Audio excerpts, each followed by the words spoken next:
Whenever I did anything for me, I felt nothing but guilt because I felt like that's not my job anymore. My job isn't to be me. My job is to be mum. It's not really easy. I don't even know how people actually balance being a mom. Welcome to The Kind Place, a podcast series brought to you by the British Red Cross and On Our Radar. 1 in 5 people in the UK say they often or always feel lonely. The Red Cross Lonely and Left Behind report shows that almost 40% of adults haven't had a meaningful conversation in the last fortnight. As we enter the winter, with 1 in 3 saying loneliness is having an impact on their mental health, many people are feeling cut off and left behind. In this 6-part series, people experiencing loneliness get together to discuss what it actually means to be lonely, what it feels like, and what they're doing to get through it. In this episode, 2 young mothers, Ifeoma and Hazel, meet up to talk through their experiences of becoming a mum for the first time and how that shift in identity can lead to a loss of self, but also change life for the better. This is the first time they've spoken to each other. How long have you been shielding for now? Since March. Since March? Yeah. Funny enough, I don't know how I got the COVID staying at home. So you've been really ill? I won't say mine was severe, because if it was, I would have been in the hospital. But right now, I can smell things, but I can't really taste things like that. So you're still just getting over it now? Yeah. That's a long time. Yes. The pandemic's really, really affected your ability to socialise then. Yeah. Do you have kids? Yeah, just one, and I'm expecting. Oh wow, congratulations. Thank you. I'm in for another one, but don't have another one yet. My one's 4. She's a girl, Alice. What about you? She's Kosi. She'll be 2 next week, Tuesday. She'll be 2. Yeah. And we've got another little one on the way. Yeah. When are you due? Next year, early April. Oh, So, what are you doing at the moment? Do you go to work or? no, I'm just a stay-at-home mum for my little, and I divorced my husband officially last year. Oh, I separated from him 2 years ago, so I've kind of been a single mum for 3+ years now. Me and my little sidekick, and now that she's gone to school, I'm kind of left on my own. What about you? What's your little one like? well, just having the concerns I have now is that I just feel that because she hasn't really met people, she hasn't really gone out, so she's actually finding it at 2. She'll be 2 next week, but she's not still saying what I can hear. So I'm just thinking it's a bit late, but I'm not too worried though. But I come from an early years foundation stage background, and we don't worry about communication until they're about 5. So just because they're not saying words doesn't mean there's anything to worry about. Does she communicate? yeah, she says some words, but not like up to today. She hasn't even called me mom for once. Oh, seriously, here's you worrying about that. All I hear day in, day out is mum, mum, mum, mum, mum, mum, mum. Make the most of it. And that's and that's what I want to hear.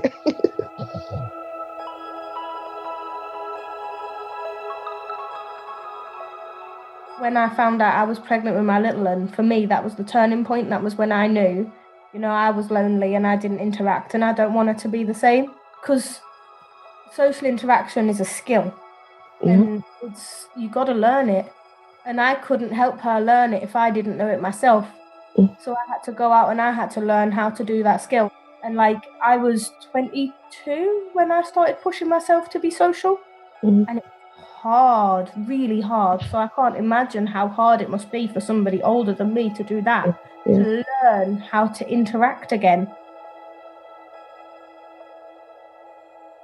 It is that thing about motherhood, though. You suddenly have somebody else to worry about as well. It changes who you are. Yeah, because I can tell that ever since I gave birth to her, I've I've really been more and more and more patient, because sometimes, especially in these 2 years, like it's all she's here, she's there, she's everywhere. Yeah. So if you're not mindful, For me, like being a mom, I made lots of new friends because I made a lot of mom friends. But then I don't have as much to say to my best mate anymore. She's still my best mate and we still talk, but it's different now because she's not got a little one, she's not got a kid. Okay, before being a parent, I know I had very close and good friends. But after I got married and I put to bed, it's not been that easy to communicate with them because by the time I recall to actually get to them, it's already late. And when you get this message and chats and calls like you've forgotten me, is it because you're married? Tell yourself, I'll reply to that later. And then you go and you change a nappy or you make their snacks and you become mom. And then by the end of the day, when you're allowed to be Hazel or Ifeoma again, you're too tired.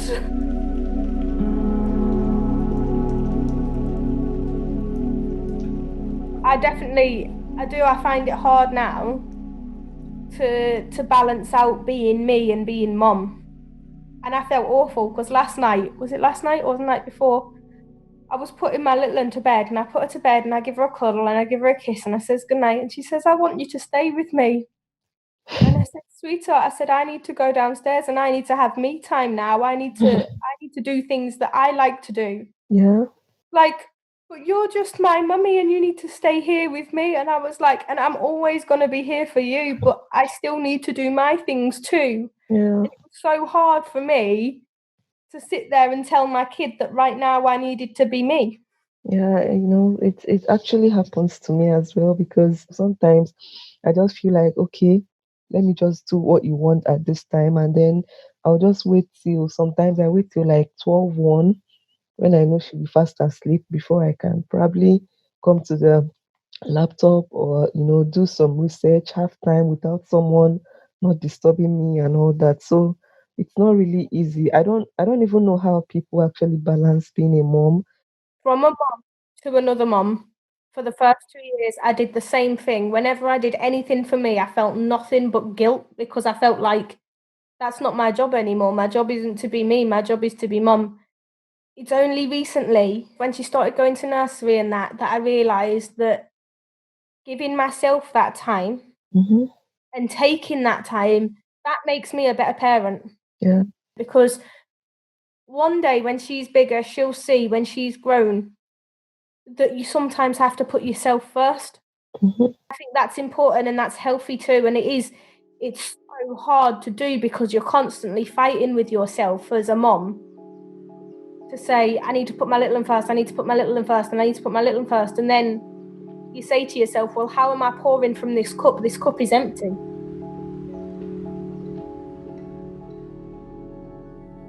So what are your plans like for the future?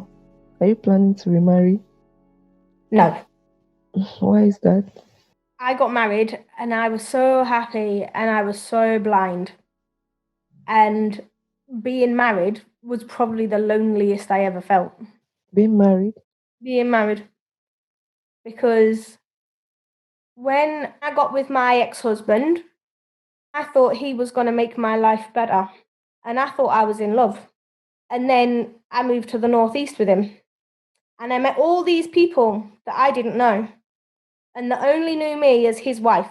I didn't get to be who I was because every time I tried, I was told that I was different. So I had to be someone that I wasn't. And that's what made me so lonely. It wasn't a lack of people, it was a complete lack of connection because people were connecting to somebody that I wasn't. So that was when I was most lonely, being married. So I wouldn't do it again. No thanks. What about you? Well, aside the lockdown, like aside stopping work, for me that was when I actually felt I was very lonely. But my spouse returned to work, so I had to stay at home all alone and not doing anything, just taking care of my baby as at that time. And his work is like from morning till like sometimes 8, sometimes 9. So it wasn't easy for me. The little things I actually do for the baby, it's like my spouse doesn't even appreciate it and all that.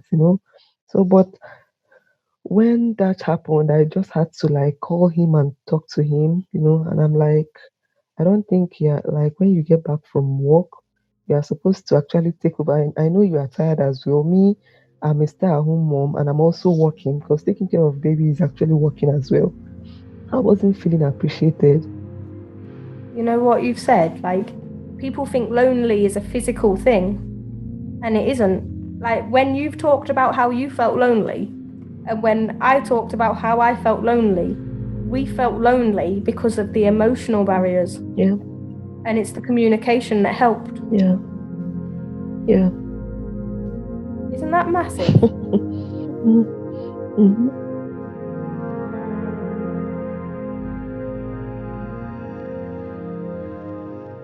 I didn't even know I was lonely for like years and years and years. I didn't know. So that's the thing I think I'm worried about with this. What about the people that aren't even recognizing it? Because if they can't recognize it, they definitely can't help themselves and nobody else can help them either.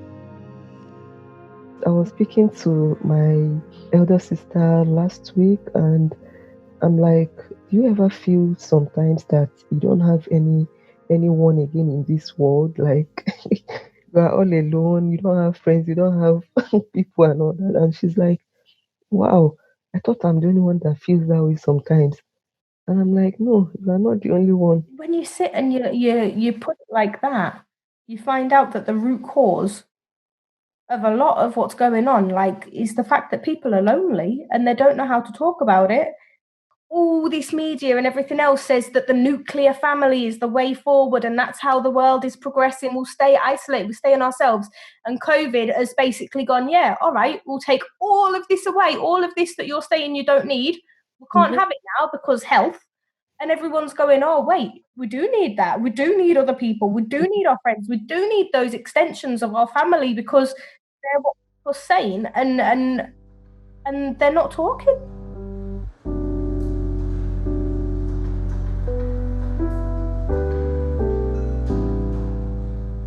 So what are you going to do in the future then? I'm just looking at going into relationship coach to be precise. Yeah, because I've really had some ups and downs before I got married, and even in the marriage, you know, I'm still kind of learning because I believe I learn every day.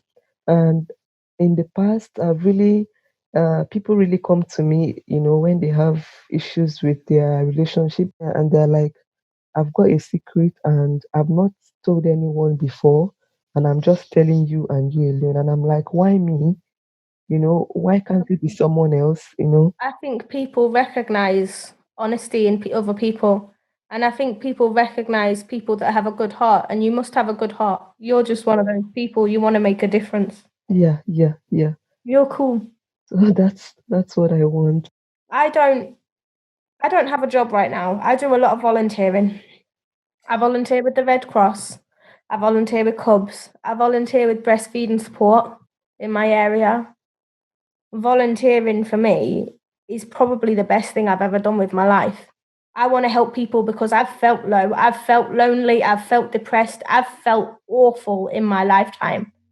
And if I can help people to not, I want to make a difference in that. And it's not because I want paid, it's because helping someone help themselves is the most valuable thing you can do as a person.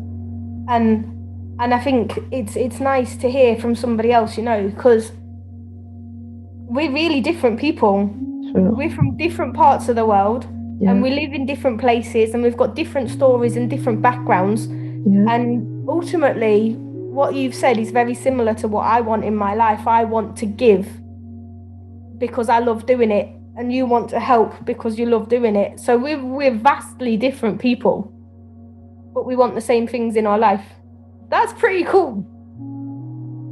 Oh, it's really nice talking to you. It was really nice talking to you. It was really nice to meet you. I'm really glad. I'll send you my email address and you can add me on Facebook if you want. Yeah.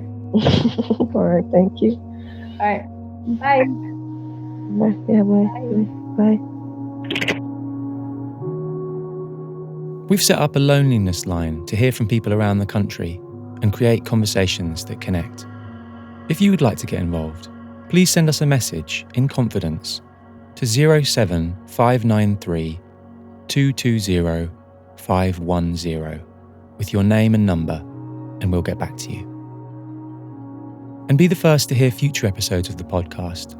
Just search for The Kind Place in your favourite podcast app and click subscribe. This project was funded by DCMS and produced by Paul Miles, Chris Walter and Pete Norton. Thanks for listening.